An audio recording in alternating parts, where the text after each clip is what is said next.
ఒక సంఘము నడవాలంటే అంత ఆషామాషి కాదు. మీకు మీ ఇల్లు నడిపించడం మీకు పెద్ద పర్వతంలాగా ఉంటుంది.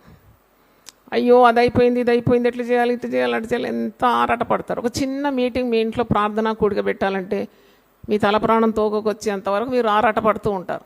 మరి ఒక సంఘం నడిపించడం అంత సులభం అనుకుంటున్నారా మీరు? కాదు.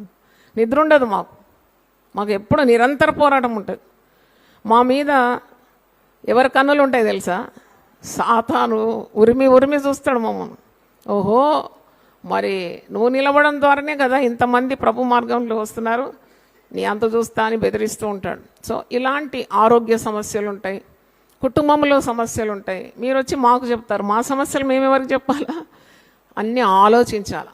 ప్రార్థనా వీరులకు సంఘంలో ఉన్న ఇతర సభ్యుల కంటే జ్ఞానం ఉండాలి. హల్లెలూయా. మీరు దేవునితో కనెక్ట్ అయి ఉన్నప్పుడు దేవుని జ్ఞానం మీలో రాదా?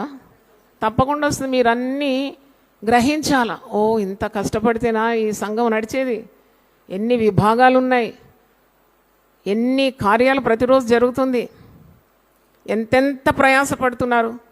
మా కాడి ఎప్పుడు సులువైతుంది తెలుసా? మా బరువు ఎప్పుడు తేలికైతుంది తెలుసా?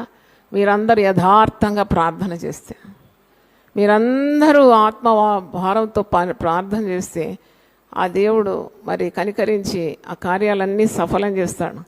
ఆ ప్రయాసానికి తగిన ఫలితం కూడా ఇస్తాడు.